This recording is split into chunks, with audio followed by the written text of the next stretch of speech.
All right, now we're going to look at a relationship for another special triangle, okay? A uh, a 30, 60, 90 right triangle. But we're going to start by looking at an equilateral triangle. So here we have triangle ABC, okay? All sides are equal, as you can see, okay? All angles are equal. So this is an equilateral triangle any way I swing it, okay? Now I'm going to move this so that it becomes a triangle with all sides equal to 10. So here we go. Okay, so now I have my equilateral triangle, but what I've done, I've drawn the altitude. Now remember, the altitude from B to AC, that is the segment that is drawn, okay, from one vertex uh, to the perpendicular to the opposite side. So when I drew that segment for the equilateral triangle, it should be easy enough to prove that there are now two congruent triangles, mainly the left and right triangles ABD, ADB, and CDB. And of course, I started out with each segment being, um, uh, 10 units here. Now, okay, so these two triangles can be shown congruent, and if they're congruent, then they are both what we call 30, 60, 90 triangles. 30, 60, 90 triangles, okay? So by drawing the altitude of an equilateral, I've separated the equilateral into two 30, 60, 90, okay? And being as they're congruent, then, okay, AD and DC must be equal to. And if the original length AC was 10, then the new length AD, okay, is 5. So in this 30, 60, 90 triangle, that's what I'm going to be interested in. I'm going to have the hypotenuse here as 10. The one segment opposite the 30 is going to be half of that, 5, as you can see. And what I'm going to be interested in is what is this segment BG, and of course I'm going to find that by Pythagoras. So we'll look at that in the next slide. So here we are. Okay, so let's direct our attention to the green triangle here.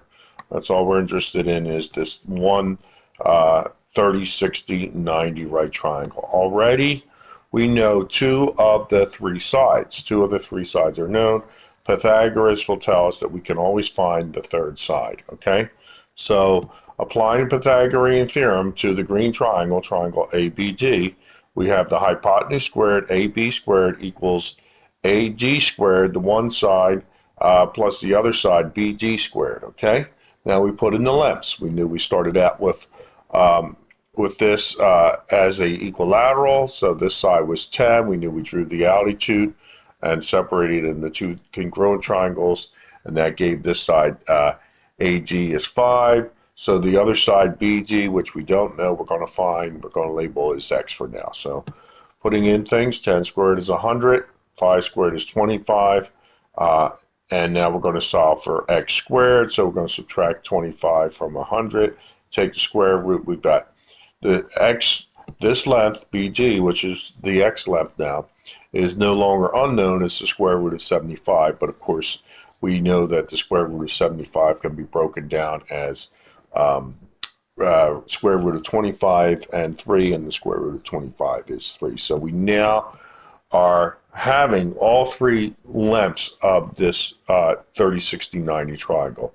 We had the length of 10, we had the length of 5, and now we have the remaining length of 5, the square root of 3. So now we're going to generalize that, okay?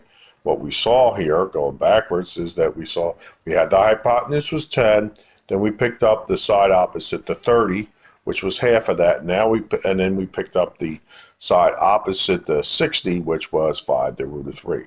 So we're going to generalize that now, and we're going to talk about any 30, 60, 90 triangle, okay? Of course, we should identify, remembering the relationship between sides and angles, the longest sides opposite the largest angle, shortest side opposite the shortest angle. So obviously, The hypotenuse, as in any right triangle, is always the longest. The long side is opposite to 60. The short side is opposite to 30.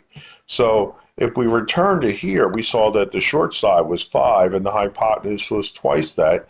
And then the long side was 5 root 3. Okay? So the side opposite to 30 was 5. The hypotenuse was twice that, 10. And the side opposite the 60 was 5 the root of 3. So we're going to generalize that for all 30, 60, 90 right triangles. If you start off with the short side, that's the side opposite the 30. All you need to do is double it, and that will give you the hypotenuse. And also take that side and multiply it by root 3, and that will give you the side opposite to 60.